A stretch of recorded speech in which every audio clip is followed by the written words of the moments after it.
రాజేష్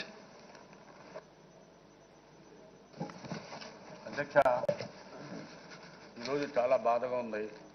నా మిత్రుడు, నాకు ఎంతో స్నేహితుడు మేడం శోభా నాగిరెడ్డి గారు కూడా పార్టీలో నేను ఉన్నప్పుడు గౌరవ ముఖ్యమంత్రి గారు చంద్రబాబు నాయుడు గారు ప్రకాశం జిల్లాకి నాకు శోభా నాగిరెడ్డి గారికి ఆ బాధ్యతలు చెప్పడం జరిగింది. నిన్న ఈ మన రాష్ట్రంతో పాటు ఇతర రాష్ట్రాల్లో కూడా ఆయన మరణం పట్ల మరి చెల్లి అఖిల ప్రియ కానీ వాళ్ళ సిస్టర్ కానీ ఆ బాడీని చివరి నిమిషం వరకు కూడా నాన్నగారిది ఎంతో ఆవేదనతో ముద్దులు పెట్టుకుంటూ చాలా ఆవేదన చెందారు పిల్లలు. ఈ విజయవాడతో పాటు రాష్ట్రం కాదు, భారతదేశంలో ప్రతి ఒక్కళ్ళు కూడా ఏ ఇంట్లో కూడా కన్నీరు కాకుండా ఆ పరిస్థితి చూస్తూ ఉంటారు. అధ్యక్ష, ఉమా నాగిరెడ్డి గారు రాజకీయం ఆయన లేకపోవటం ఇవాళ రాజకీయాలకే నష్టం జరిగింది. అధ్యక్ష, ఎంత గొప్ప నాయకుడు అంటే అధ్యక్ష, ఒక వారం క్రితం నాకు కలిసి అన్నా నా నంద్యాలలో చాలా పేదరికం ఉంది, ముస్లిం మైనార్టీలకి ఇల్లులు నువ్వు ఒకసారి చూస్తే నడుం దాకా వంగి లోపలికి వెళ్లాల్సిన పరిస్థితి, అటువంటి ఇల్లులు ఉన్నాయి. నేను ముఖ్యమంత్రి గారిని పదే పదే హౌసింగ్ గురించి అడుగుతున్నా, ముఖ్యమంత్రి గారు కూడా చేస్తా అన్నారు. ఒకసారి అక్కడికి రమ్మని కూడా నన్ను ఆయన ఆహ్వానిస్తుంది జరిగిందండి. అధ్యక్ష, సభలో వచ్చిన తర్వాత నేను చూశాను అధ్యక్ష, ఈ రాష్ట్రానికి జగన్మోహన్ రెడ్డి ఓ పీడ కలగా తయారయ్యాడు. అధ్యక్ష, రాజశేఖర రెడ్డి చనిపోయినప్పుడు గౌరవ ముఖ్యమంత్రి గారు హైదరాబాద్ నుంచి తిరుపతి వెళ్ళి, తిరుపతి నుంచి వేమపల్లికి వెళ్ళి ట్రాఫిక్ వల్ల ఈడుపులపై వెళ్ళిపోయారు సార్. అపోజిషన్ లీడర్ ఉండి కూడా ఆయన ఒక బాధ్యత గల అనుభవం కలిగిన నాయకుడిగా గౌరవ ముఖ్యమంత్రి గారు అలా చంద్రబాబు నాయుడు గారు ఆ రకంగా ప్రవర్తిస్తే, ఇక్కడ పక్క గదిలో కూర్చొని సభ జరుగుతుంటే రాకుండా ఉండటం చాలా బాధాకరం, ఆశ్చర్యకరంగా ఉంది. అధ్యక్ష, ఇవాళ రాష్ట్రంలో ఉన్న యావత్తు 5 కోట్ల ప్రజానీకం చూస్తున్నారు. ఇది ఎంత శత్రువు అయినా అధ్యక్ష, సావు జరిగినప్పుడు శత్రువుల ఇంటికి కూడా వెళ్ళి మనం పలకరిస్తాం. అధ్యక్ష, మేము ఇవాళ ఒక బ్రహ్మాండమైన నాయకుడు, శక్తివంతమైన నాయకుడు ఈ రాష్ట్రంలో మేము కోల్పోయామని మేము బాధపడి ఆవేదన చెందుతుంటే, ఆయన గదిలో కూర్చొని వాళ్ళ ఫాలోవర్స్తో నవ్వులు మాట్లాడుకుంటూ చలోక్తులు చేసుకుంటున్నాడు. పైపెచ్చి ఒక ఎమ్మెల్యే అంటాడు ఆయనకి మానసిక దీంతో ఆయన చనిపోవటం అని చెప్తున్నాడు ప్రెస్లో. ఆ మానసికంగా జగన్మోహన్ రెడ్డి వల్ల భూమా నాగిరెడ్డికే కాదు, ఈ వైఎస్ఆర్ పార్టీ నుంచి మేము తెలుగుదేశంలో వచ్చిన వాళ్ళందరికీ మాకు ఆ జగన్మోహన్ రెడ్డి వల్ల ఇప్పటికీ మాకు తలకాయని పిప్పాల మానసికంగా ఇది ఆయన వల్ల ఉంది మాకు. ఈ రకమైన చాలా బాధాకరమైన విషయం ఇది. రెండో భాష ఉర్దూ భాషలో చెప్పాలంటే ఆయన మనిషి రూపంలో ఉన్నాడు, కానీ నాకైతే శైతాన్ అనిపిస్తున్నాడు ఈ రాష్ట్రానికి. ఒక మనిషి చచ్చిపోయి పైపెత్తు దగ్గర బంధువులు అయి కూడా ఆయన సంతాప సభలో రాకపోవటం అంటే చాలా బాధాకరమైన విషయం. నేను పూర్తిగా వారి కుటుంబానికి సానుభూతి తెలియజేస్తూ, చెల్లమ్మ అఖిల ప్రియకు కానీ వారి సిస్టర్ కానీ తమ్ముడికి కానీ మేమందరూ కూడా అన్నలుగా, ప్రతి తెలుగుదేశం శాసనసభ్యుడు, మంత్రి, గౌరవ ముఖ్యమంత్రి గారు నీ కుటుంబానికి అండగా ఉంటామమ్మా, మీ నాన్నగారు మీ అమ్మగారు పేరు ముందుకు తీసుకెళ్లాలని నేను భగవంతుడు మిమ్మల్ని ప్రార్థిస్తూ, భగవంతుడి ద్వారా ప్రార్థిస్తూ సెలవు తీసుకుంటున్నాను. వెల్లపల్లి సూర్యారావు గారు 1 minute ప్లీజ్. స్పీకర్ సార్,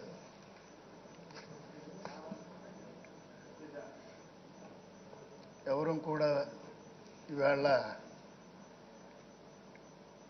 మనందరితో నిన్నటి వరకు కలిసిమెలిసి జీవించినటువంటి ఒక గొప్ప అనుభవం కలిగినటువంటి రాజకీయ నాయకుడిగా, ఒక నిబద్ధత కలిగినటువంటి ప్రజానాయకుడిగా పేరొందినటువంటి భూమా నాగిరెడ్డి గారి యొక్క ఆ మరణం గురించి ఇక్కడ మనం మాట్లాడుకోవాల్సినటువంటి పరిస్థితులు వస్తాయని ఎవరు ఊహించలేదు. అధ్యక్ష, పెద్ద వయసు ఉన్నటువంటి వ్యక్తి కాదు. బహుశా వ్యక్తిగతమైనటువంటి కుటుంబ జీవితంలో కాస్త ఇబ్బందులు ఉన్నా, నిరాశ ఉన్నా, మిగిలిన బిడ్డల కోసం తను ఒక ఆదర్శంగా బిడ్డల యొక్క భవిష్యత్తు కోసం నా యొక్క గమ్యం ఉండాలన్నటువంటి ఆలోచనతో నడుస్తున్నటువంటి గొప్ప కుటుంబ యజమాని అధ్యక్ష భూమా నాగిరెడ్డి గారు. అలాంటి వ్యక్తి యొక్క మరణం గురించి ఈరోజు మాట్లాడుకుంటుంటే వయసు రీత్యా కానీ లేకపోతే తనకున్నటువంటి ఏ చిన్న తనకి మరణం వస్తుందని ఊహించినటువంటి పరిస్థితులు ఎవరికి లేవాలని అధ్యక్ష. అలాంటి వ్యక్తి ఆ మరణం గురించి మాట్లాడుకుంటుంటే నిజం బాధ అనిపిస్తుంది అధ్యక్ష. ఒక గొప్ప నాయకుడు అధ్యక్ష. నిన్న మొన్న ఈ రాష్ట్రంలో ఉన్నటువంటి ప్రతి ఛానల్లో కూడా బహుశా నాకు తెలిసి ఎంత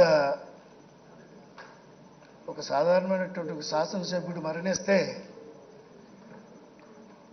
ఇంత భారీ ఎత్తున 2 రోజులు ఏకదాటిన అన్ని ప్రచార సాధనాలు కూడా వారి యొక్క మరణం గురించి, వారి జీవితం గురించి చెప్తూ ఉన్నప్పుడు ప్రతి ఒక్కరూ కూడా నిన్న మొన్న మనకు కూడా అసెంబ్లీ హాలిడే అధ్యక్ష. ప్రజలందరూ విస్తుపోయారు అధ్యక్ష. ఆశ్చర్యంగా చూస్తున్నారు అధ్యక్ష.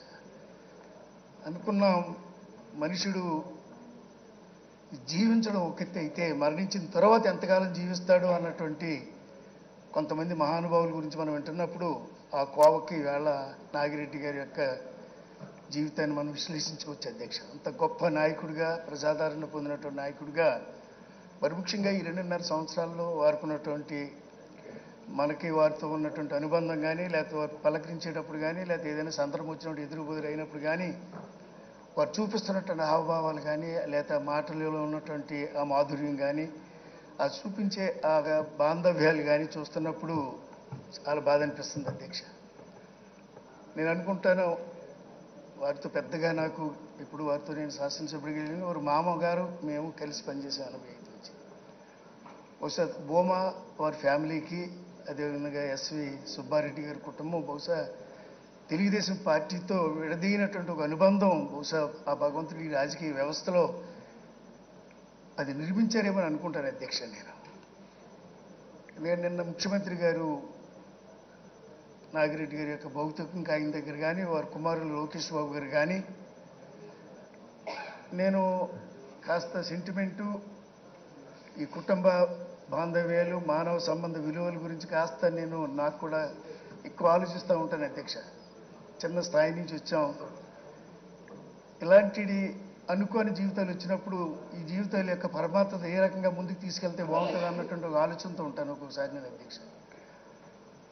ఇది భూమా నాగిరెడ్డి గారు కానీ, లేకపోతే ఆనాడు పెద్దలు ఎస్వి సుబ్బారెడ్డి గారు కానీ, లేకపోతే వేళ ఉన్నటువంటి వారి కుమారులు మోహన్ రెడ్డి గారు కానీ, తెలుగుదేశం పార్టీకి మరి ముఖ్యంగా చంద్రబాబు నాయుడు గారికి వారికి ఉన్నటువంటి ఈ అనుబంధం ఇది ఎప్పుడో పూర్వజన్మంలో ఉన్నటువంటి ఆ యొక్క అనుబంధమే ఈవేళ మనం బ్రతుకున్నప్పుడు ఏర్పడినటువంటి అనుబంధంగా నేను తలుస్తూ ఉంటాను అధ్యక్ష.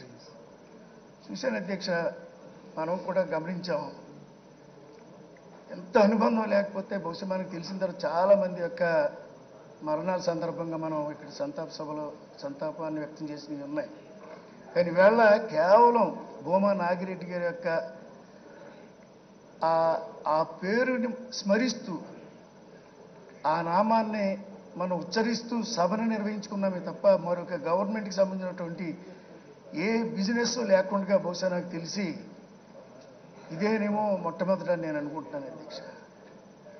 గొప్ప మానవతావాది అధ్యక్ష, మానవ విలువలు తెలిసినటువంటి వ్యక్తి అధ్యక్ష. నేను అనుకుంటున్నాను ఇది సభ కేవలం శాసనసభ ఈ రాష్ట్ర ప్రయోజనాల కోసం, రాష్ట్ర ప్రజల యొక్క భవిష్యత్తు కోసం, లేకపోతే రాష్ట్రంలో ఉన్నటువంటి అభివృద్ధి సంక్షేమం కోసమే కాదు, కానీ ఇంకా మానవ సంబంధ విలువలను మెరుగుపరుచుకునేలాగా ఒక మానవ విలువలను కూడా ఇలాంటి సందర్భాల్లో చూపించవచ్చు ఈ సభ ద్వారా అన్నటువంటి ఒక గొప్ప మార్గాన్ని వేళ మరలా తిరిగి ఈ రాష్ట్ర ప్రజలకు చూపిస్తున్నారు అధ్యక్ష మన ముఖ్యమంత్రి గారు.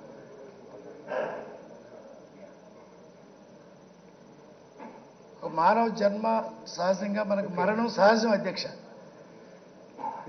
ఆ మరణం ఏ రూపంలో వస్తుంది, ఎలా వస్తుంది, ఎప్పుడు వస్తుంది అనేది మనం తెలియదు, కానీ పుట్టుక అయితే మనకు తెలుస్తుంది. పుడతారు. పుట్టు గురించి Okay, కూడా please తెలియదు, కానీ conclude. పుట్టుక అనేది ఎదుటి యొక్క వ్యక్తి లేదా స్త్రీ యొక్క ఆ పరిణతిని బట్టి పుడుతున్నదే ఒక బిడ్డ అన్నటువంటి మాట అనుకుంటున్నాం. కానీ మరణం గురించి మనకు ఎవరికి తెలియదు. Okay.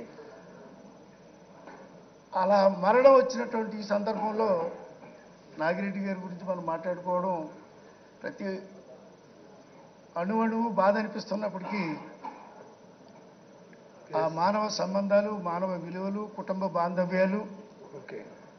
ఒక రాజకీయ వ్యవస్థను నడిపిస్తున్నటువంటి, ప్రభుత్వాన్ని నడిపిస్తున్నటువంటి ముఖ్యమంత్రి గారిని చూస్తున్నప్పుడు, చూపించినప్పుడు ఇవాళ యావత్ తెలుగు జాతి గర్వపడుతుంది అధ్యక్ష.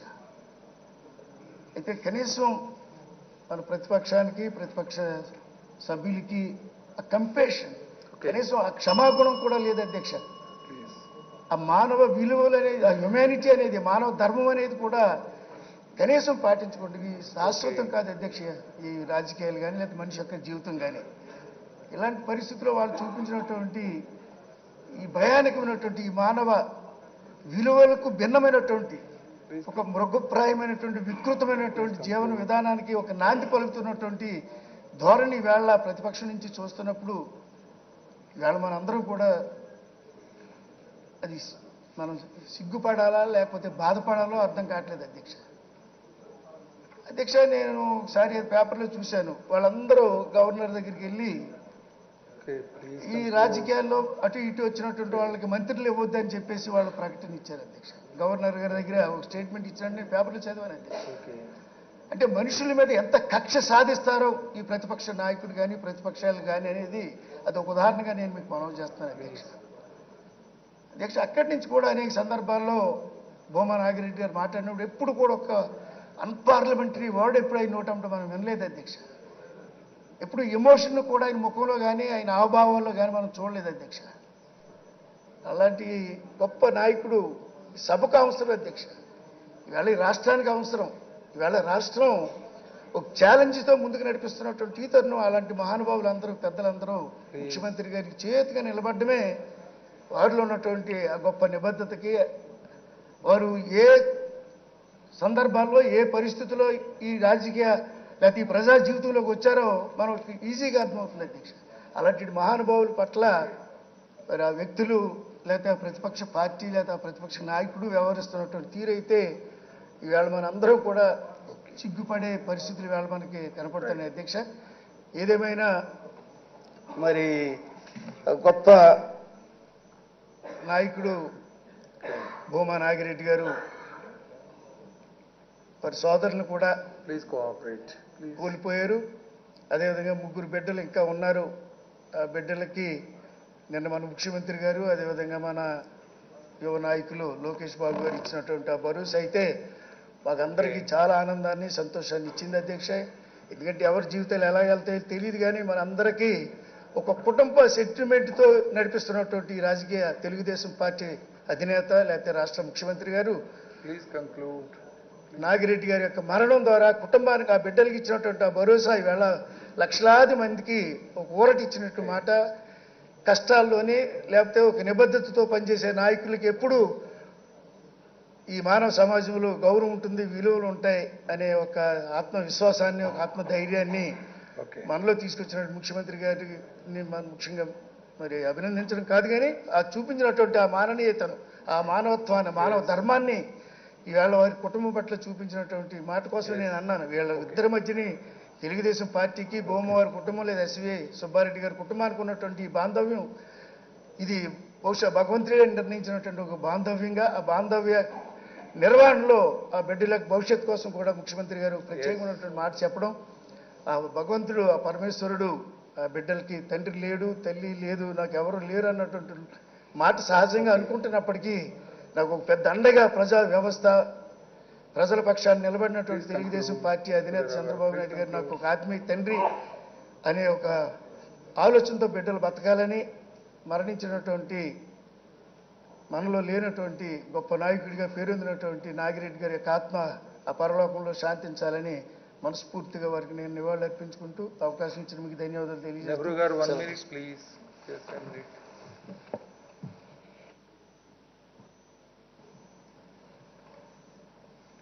అధ్యక్ష, దురదృష్టం మొదటిసారి శాసనసభలో మాట్లాడడం, నూతన శాసనసభలో మరి సోదరుడు దివంగతుడు నాగిరెడ్డి గారి యొక్క సంతాప తీర్మానం మీద మాట్లాడటం దురదృష్టమైన,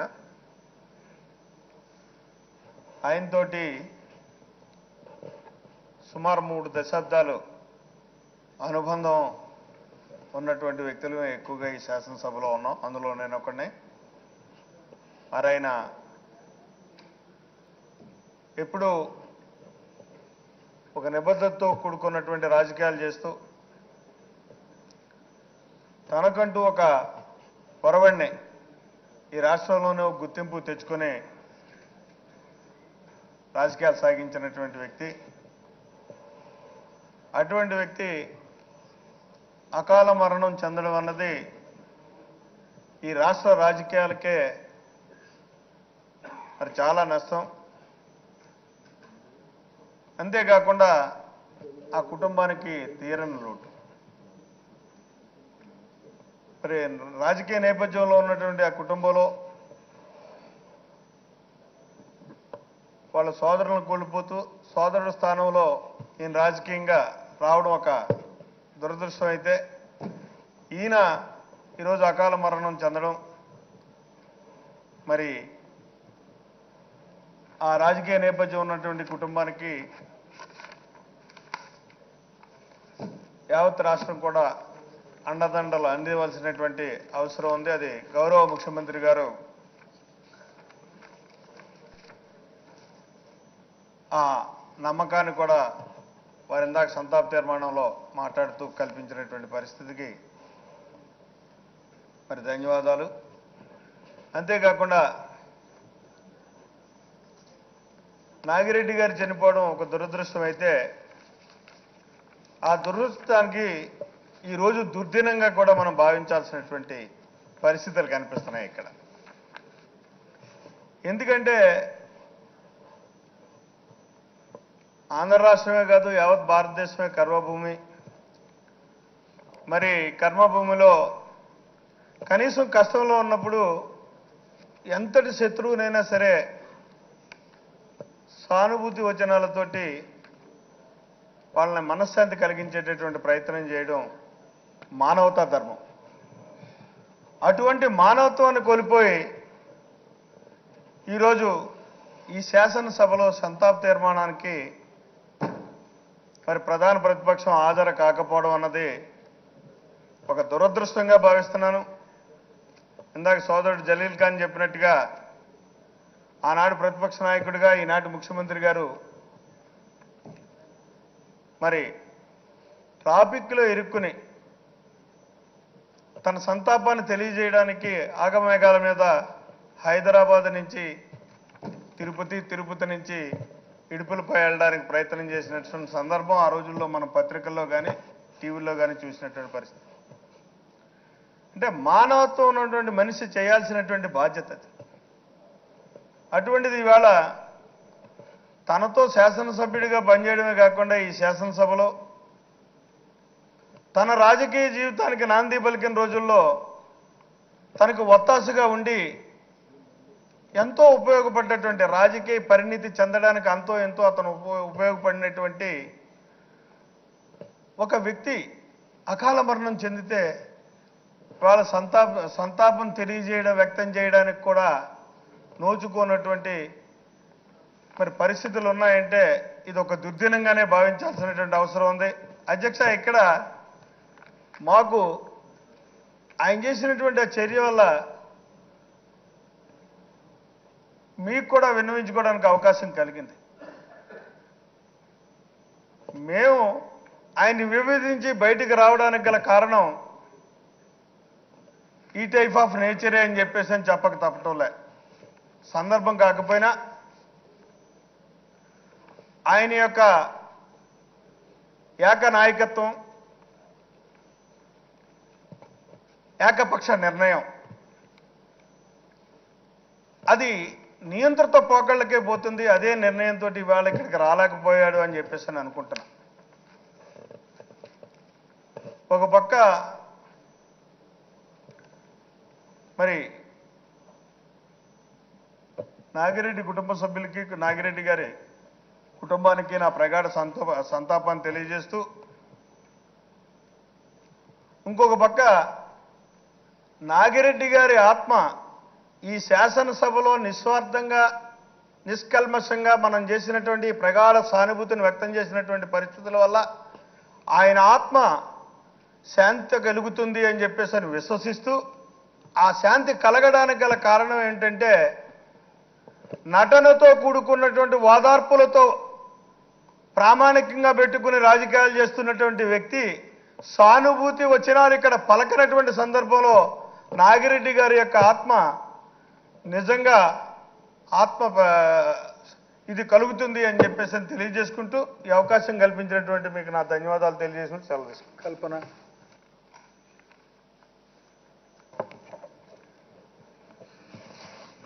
ధన్యవాదాలు అధ్యక్ష. మరి ఈరోజు సహచర శాసనసభ్యులు, నంద్యాల శాసనసభ్యులు కీర్తిశేషులు భూమా నాగిరెడ్డి గారు మన మధ్య లేకపోవటం, అకాల మరణం చెందటం చాలా బాధ కలిగిస్తుంది అధ్యక్ష. ఆయన ఒక సోదరుడిగా మరి ఎప్పుడూ కూడా మేము భావిస్తూ ఉండేవాళ్ళం. మరి భూమా నాగిరెడ్డి గారితో పరిచయం తక్కువైనప్పటికీ శోభా నాగిరెడ్డి గారితో బాగా పరిచయం.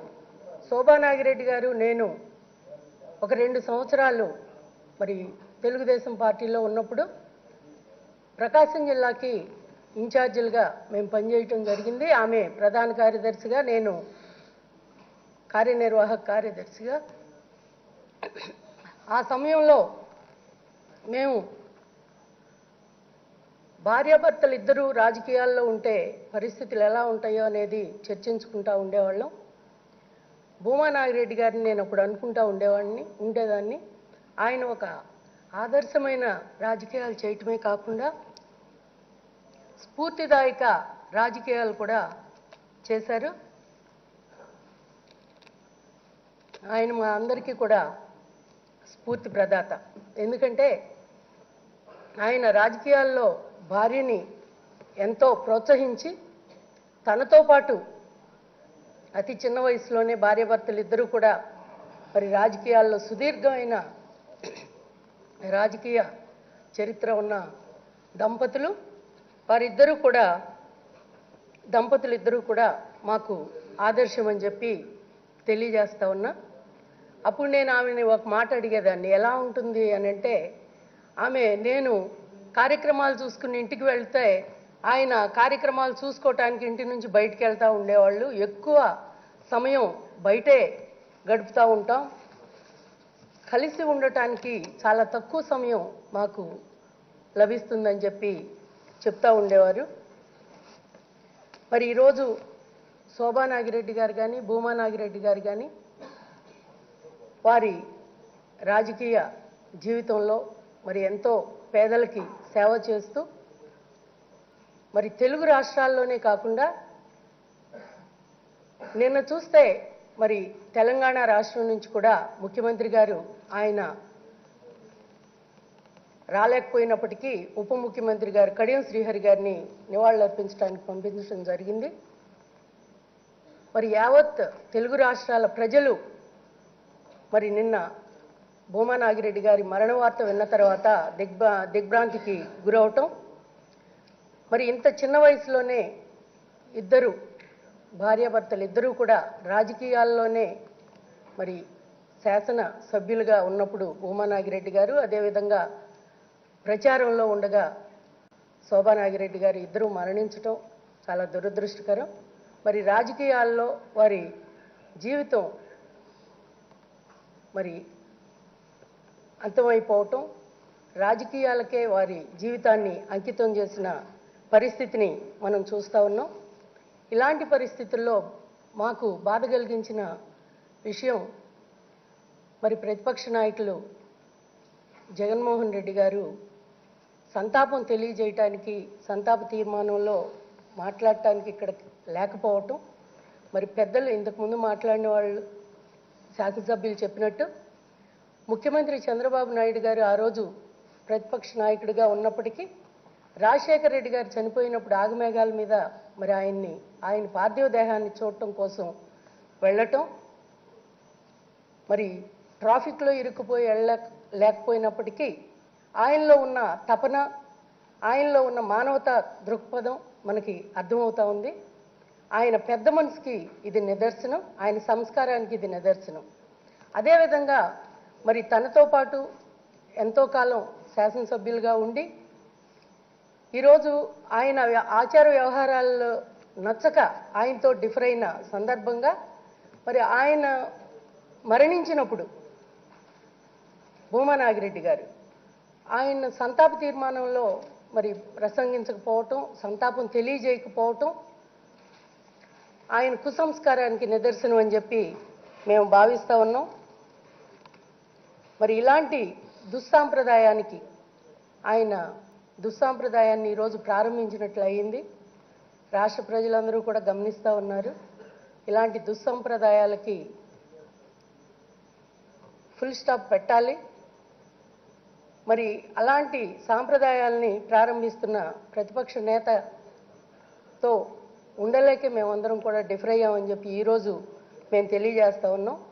మరి రాష్ట్రానికి పెద్ద కొడుకుగా ఉంటానని చెప్పి ఆ రోజు ఎన్నికల ముందు హామీ ఇచ్చిన ముఖ్యమంత్రి చంద్రబాబు నాయుడు గారు మరి ఆ తర్వాత అనేక సంఘటనల్లో ఆయన వ్యవహరించిన తీరు, అదేవిధంగా నిన్న మరి భూమా నాగిరెడ్డి గారి కుటుంబానికి ఆయన ఇచ్చిన భరోసా, ఇవన్నీ చూస్తే నిజంగా చంద్రబాబు నాయుడు గారు ముఖ్యమంత్రిగా కానే కాదు ప్రతిపక్ష నాయకుడిగా ఉండగా కూడా ఆయన శాసనసభ్యులకి ఎవరైనా చనిపోయినప్పుడు వారి కుటుంబాలకి ఆయన ఇచ్చిన భరోసా చూస్తే మరి ఆయన నిజంగా ఈ రాష్ట్రానికే ఒక పెద్ద అండ అని చెప్పి ఆయన ప్రతి ఒక్కరికి కూడా భరోసా ఇస్తూ అందరినీ కుటుంబ సభ్యులుగా భావిస్తూ మరి రాష్ట్ర ప్రజలకి అదేవిధంగా ముఖ్యంగా శాసనసభ్యుల కుటుంబాల మంచి చెడులన్నీ కూడా చూస్తూ ఆదుకుంటున్నారని చెప్పి మరి వారి పెద్ద మనసుకి వారికి ఒకసారి నా అభినందనలు తెలియజేస్తూ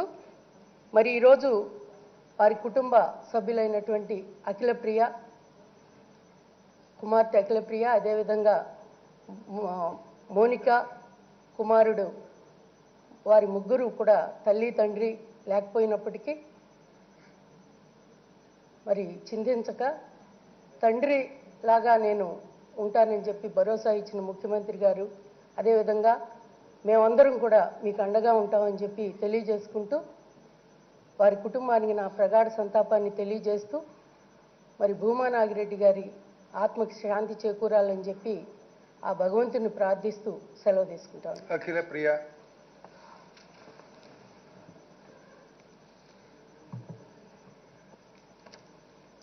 అధ్యక్ష, మన అసెంబ్లీ కొత్త అసెంబ్లీ ఎప్పుడెప్పుడు అసెంబ్లీకి వచ్చి ప్రజా సమస్యల గురించి మాట్లాడాలని ఎప్పటి నుంచో అనుకుంటూ ఉన్నాను అధ్యక్ష.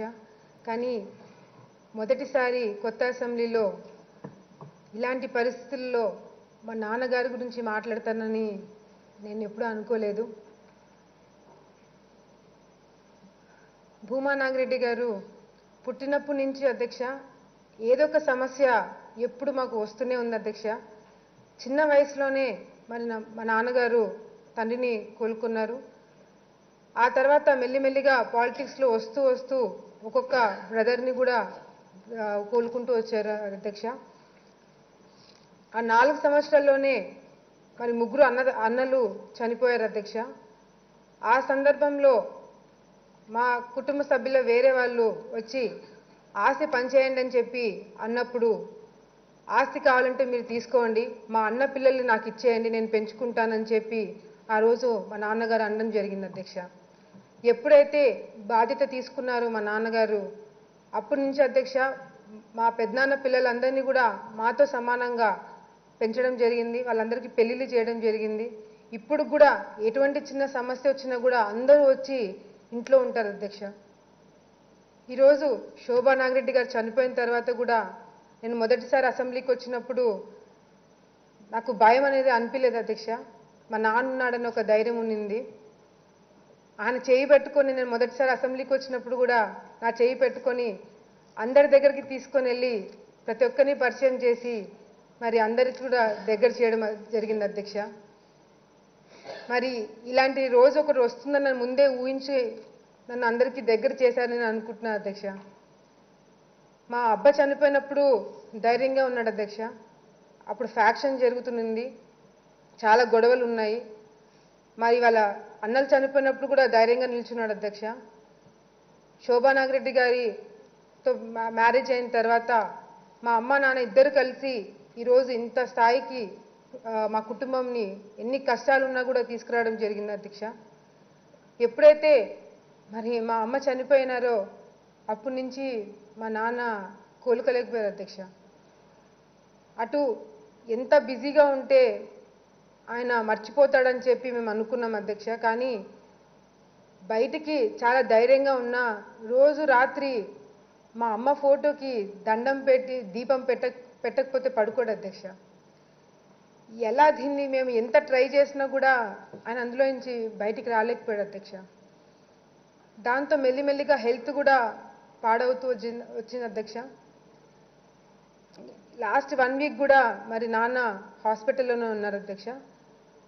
మరి హాస్పిటల్లో ఉన్నప్పుడు కూడా ఎమ్మెల్సీ ఎలక్షన్స్ గురించి ఆయన ఆలోచన చేయడం జరిగింది. ఎంత చెప్పినా కూడా వినలేదు అధ్యక్ష.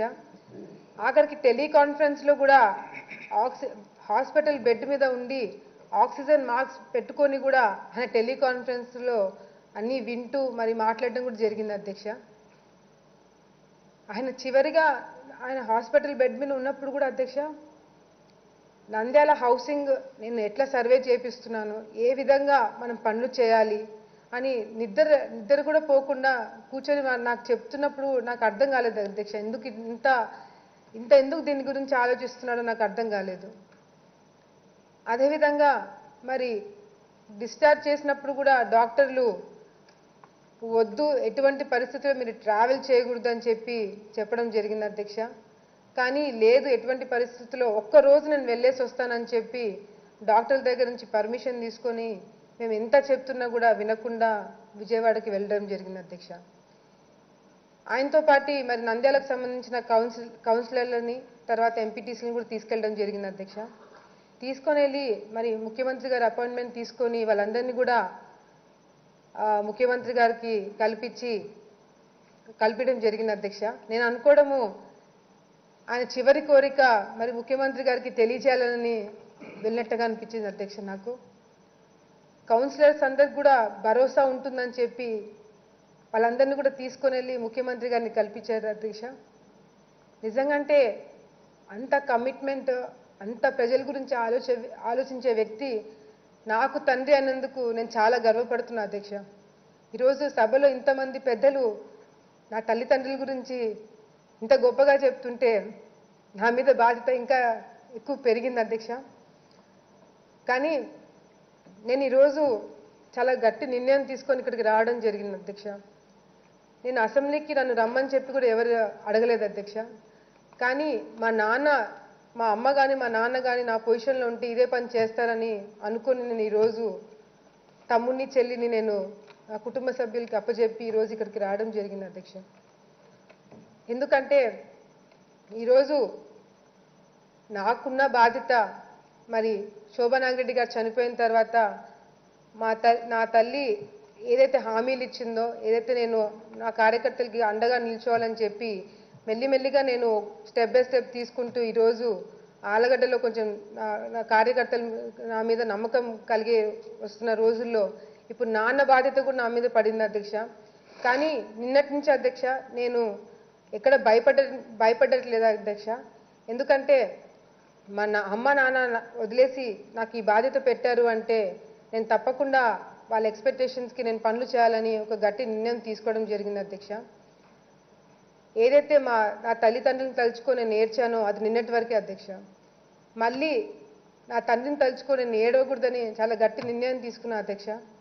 ఏ రోజైతే మరి మా నాన్న కోరిక నంద్యాలలో ప్రజలకి 10,000 ఇల్లు కట్టిస్తామని చెప్పారు, ఏదైతే రోడ్ వైడనింగ్ కానీ నీటి సమస్య కానీ అవన్నీ తీరుతాయో ఆ రోజు మనస్ఫూర్తిగా నేను మా నాన్నని తలుచుకొని ఏడుస్తాను అధ్యక్ష. ఆ రోజు మొన్న యాక్సిడెంట్ అయిన తర్వాత కూడా అధ్యక్ష మొదటిగా నేను కాల్ చేసింది ముఖ్యమంత్రి గారికి, లోకేష్ బాబుకి అధ్యక్ష.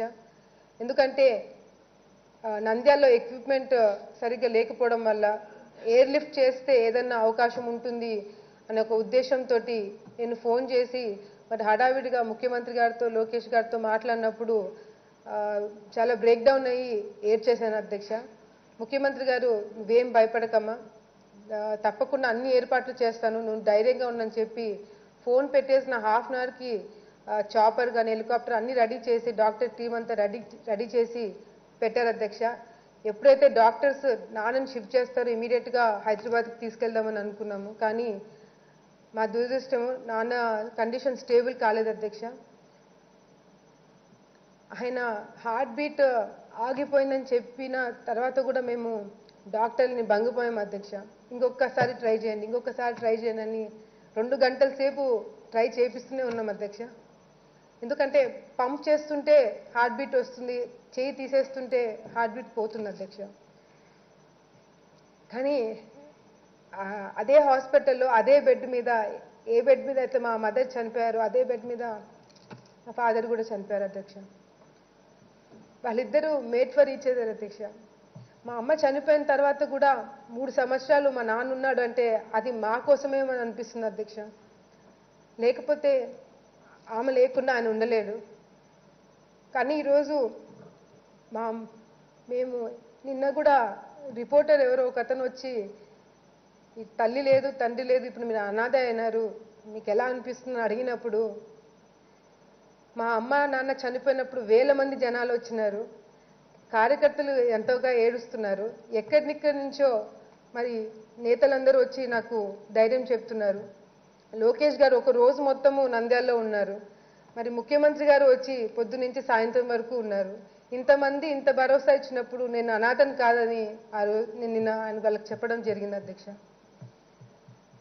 నాకు నమ్మకం ఉంది అధ్యక్ష, ఏదైతే మరి హామీలు మా అమ్మ నాన్న ప్రజలకు ఇచ్చారో తప్పకుండా ఆ హామీలు నేను నెరవేరుస్తాను. చిన్నపిల్లనే అవ్వచ్చు అధ్యక్ష, మొదటిసారి రాజకీయాల్లో రావడం జరిగింది. కానీ ఏదైతే ధైర్యము నాకు మా అమ్మ నాన్న ఇచ్చారో ఆ ధైర్యంతో నేను ముందడుగు వేస్తాను అధ్యక్ష.